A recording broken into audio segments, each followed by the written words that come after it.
Breaking news, November 11th, 2024.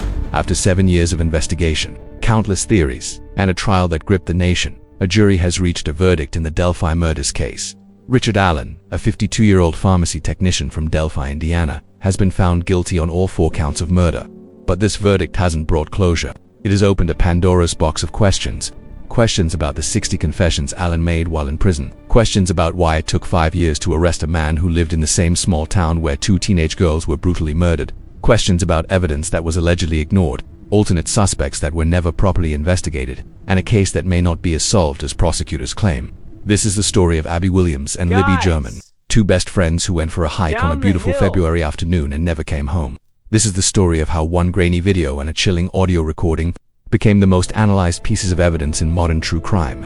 And this is the story of how Richard Allen became Bridge Guy, the man who haunted an entire community for 7 years. Before we dive into this investigation, if you appreciate the depth and research that goes into these videos, please hit that subscribe button and turn on notifications. We'll be covering the sentencing on December 20th, the appeal process, and any new developments as they happen. Your support helps us continue bringing you these thorough investigations. Thank you. Now, let's go back to where this all began. February 13th, 2017. February 13th, 2017. Delphi, Indiana. A small town of about 3,000 people located about 60 miles northwest of Indianapolis. It's the kind of place where everyone knows everyone, where kids ride bikes freely, where parents don't think twice about letting their teenagers go hiking on a Monday afternoon when school is out. Abby Williams was 13 years old. Libby German was 14.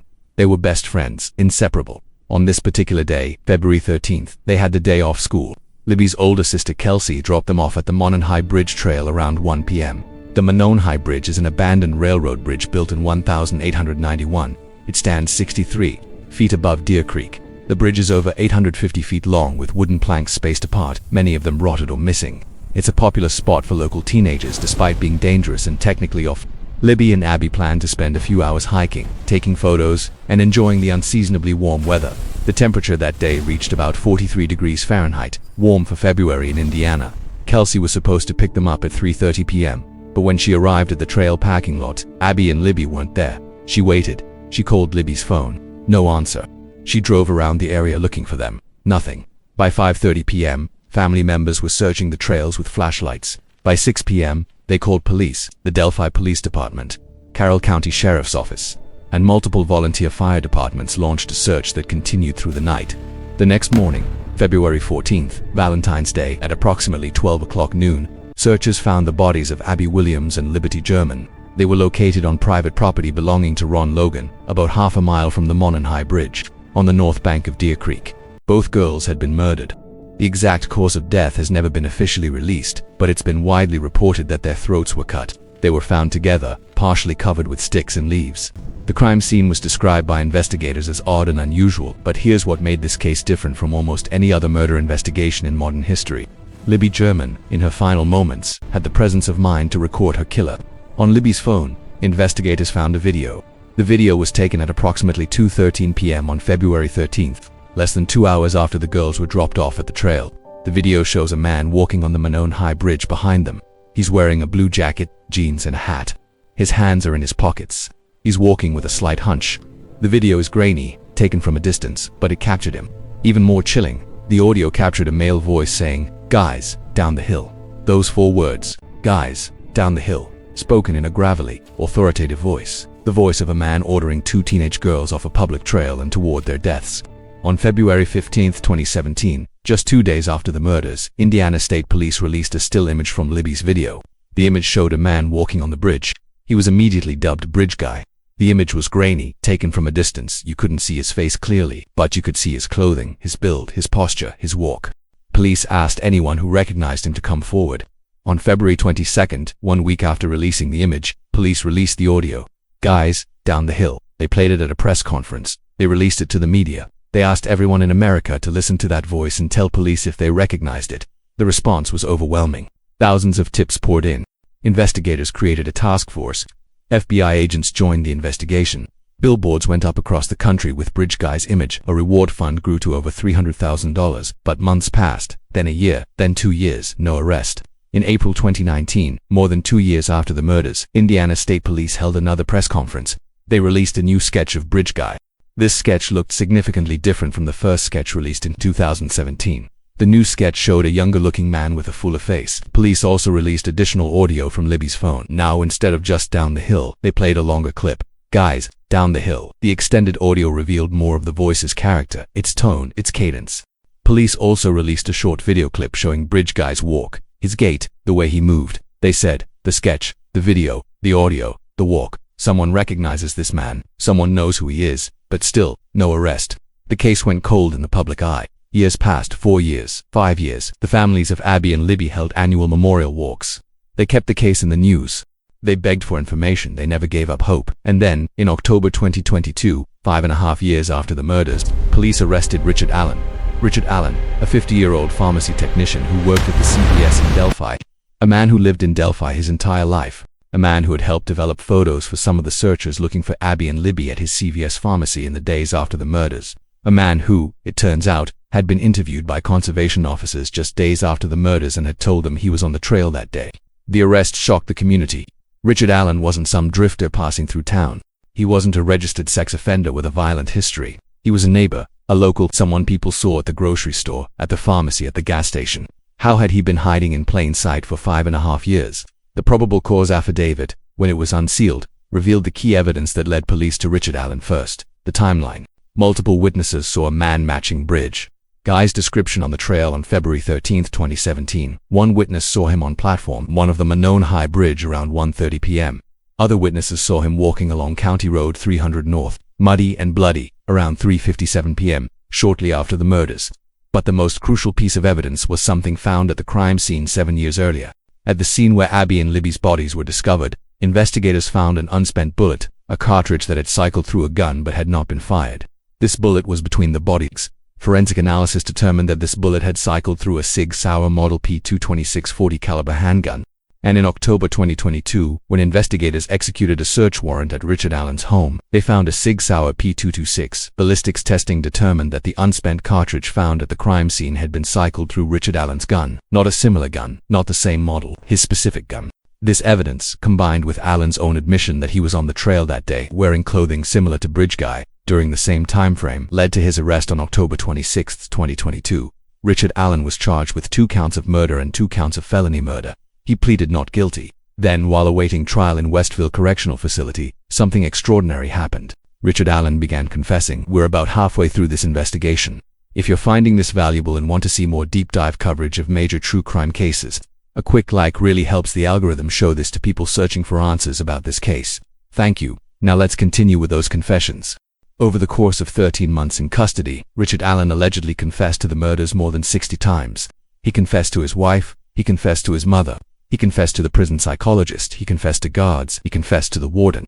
He even confessed to fellow inmates, some of whom he didn't know. In some of these confessions, he provided details about the crime that, according to prosecutors, only the killer would know. The defense argued that these confessions were the product of severe mental deterioration. Richard Allen was held in solitary confinement in a maximum security prison, surrounded by convicted killers, despite being a pretrial detainee with no prior criminal record. The defense presented evidence that Allen experienced a psychotic break. He was eating his own feces. He was banging his head against walls. He was behaving erratically. The confessions, the defense argued, came during this period of psychosis and were unreliable. But the prosecution had another theory. They argued that Allen was malingering, faking mental illness to create grounds for an insanity defense or to make his confessions seem unreliable. The trial began on October 18, 2024, in Carroll County, Indiana. The proceedings were closed to cameras, but reporters attended and provided daily updates. The prosecution presented their case methodically. They presented the timeline. Richard Allen admitted he was on the trail on February 13, 2017, between 1:30 p.m. and 3:30 p.m. This matched exactly when Abby and Libby were there and when Bridge Guy was seen. They presented the clothing.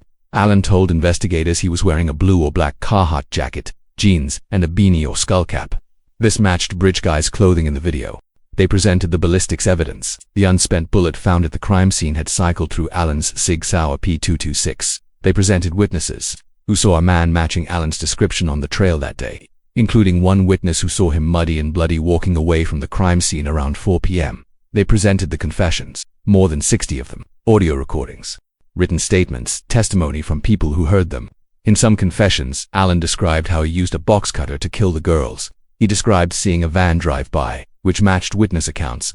He provided details that prosecutors argued only the killer would know. The defense fought back on every point. On the ballistics evidence, they brought in experts who testified that the science of matching an unspent cartridge to a specific gun is not as reliable as matching a fired bullet. They argued the evidence was circumstantial at best. On the confessions, they presented extensive testimony about Allen's mental state. A forensic psychologist testified that Allen was suffering from grave mental illness, likely induced by the conditions of his confinement. The confessions, the defense argued, were made by a man who was not in his right mind. The defense also wanted to present an alternate theory. They wanted to introduce evidence about Odinism, a Norse pagan religion. They argued that the crime scene contained symbols and ritualistic elements consistent with Odinism. They wanted to present evidence that members of an Odinist group in the area might have been involved. The judge ruled this theory inadmissible. The defense could not present it to the jury. For 17 days, the jury of 7 women and 5 men heard evidence. They heard from over 60 witnesses. They saw hundreds of exhibits. They listened to the audio guys down the hill. They watched the video of Bridge Guy walking on the bridge. On November 7, 2024, after 4 days of deliberation, the jury reached a verdict: guilty on all 4 counts. 2 counts of murder, 2 counts of felony murder. Richard Allen showed no emotion when the verdict was read. The families of Abby and Libby wept. The courtroom was silent except for the sound of crying. But outside the courtroom, the true crime community erupted with questions, not celebration. Questions because while a jury of 12 people found Richard Allen guilty beyond a reasonable doubt, many following the case closely are not convinced. The questions center on several key issues. First, the confessions. Yes, Allen confessed over 60 times, but he confessed while in what many experts describe as a state of severe psychosis. He was isolated in a maximum security prison, held in conditions that some argue amount to torture for a pretrial detainee. His confessions came during a period when he was eating his own waste and behaving in ways completely inconsistent with his entire life up to that point. Were these confessions reliable? Or were they the ravings of a man broken by solitary confinement? Second, the ballistics evidence. The unspent cartridge is the only physical evidence linking Allen to the crime scene. But experts disagree on whether you can definitively match an unspent round to a specific gun. Unlike fired bullets, which have unique markings from the barrel, unspent rounds show only extractor and ejector marks, which are less distinctive. Is this evidence solid enough to convict a man of murder? Third, the 5-year delay. Richard Allen told conservation officers in February 2017 that he was on the trail that day. He voluntarily came forward. But somehow, this tip was misfiled and never followed up on. It wasn't until a volunteer reviewing old tips in 2022 found Allen's statement that investigators went back to interview him. How was a man who admitted being on the bridge, dressed like Bridge Guy, at the exact time of the murders, overlooked for 5 years? Fourth, the alternate theories. The defense wanted to present evidence about Odinism and potential other suspects. The judge ruled this inadmissible, but many following the case believe these theories deserved investigation. The crime scene reportedly contained unusual symbols. Sticks were arranged in specific patterns. Were these ritual elements ignored because they didn't fit the prosecution's narrative? Fifth, the lack of direct evidence. There is no DNA evidence linking Allen to the crime. No witness positively identified him as Bridge Guy. His face is not visible in Libby's video. His voice on the audio is 3 words long. Is circumstantial evidence and psychosis-induced confessions enough? Richard Allen will be sentenced on December 20, 2024. He faces up to 130 years in prison. Under Indiana law, consecutive sentences for the murder charges could mean he'll die in prison, but the legal battle may not be over. Allen's defense team has already indicated they will appeal. They will argue that the judge's rulings, particularly excluding the Odinism evidence and allowing the confessions, were errors that denied Allen a fair trial. The families of Abby Williams and Liberty German finally have a verdict. They finally have someone held accountable. For them, this may be justice. But for many following this case, justice feels incomplete. Because even with Richard Allen convicted, questions remain. Questions about how a small-town pharmacy tech could commit such a brutal crime and walk around his community for 5 years. Questions about what really happened in those woods on February 13, 2017. Questions about whether Richard Allen acted alone. And the biggest question of all, is Richard Allen really Bridge Guy? The jury says yes. 12 people, after hearing all the admissible evidence, decided beyond a reasonable doubt that Richard Allen murdered Abby Williams and Libby German. But doubt persists. In the true crime community, in the minds of people who've followed this case for 7 years, in the hearts of those who wonder if the real truth is more complicated than the story told in court. Abby Williams was 13 years old. She loved art, photography, and spending time with her best friend Libby. She dreamed of becoming a science teacher. Libby German was 14 years old. She loved sports, playing softball and basketball. She was brave, quick-thinking, and in her final moments, she had the courage to record evidence that would eventually lead to an arrest. 2 lives cut short, 2 families forever changed, 2 girls who deserve justice.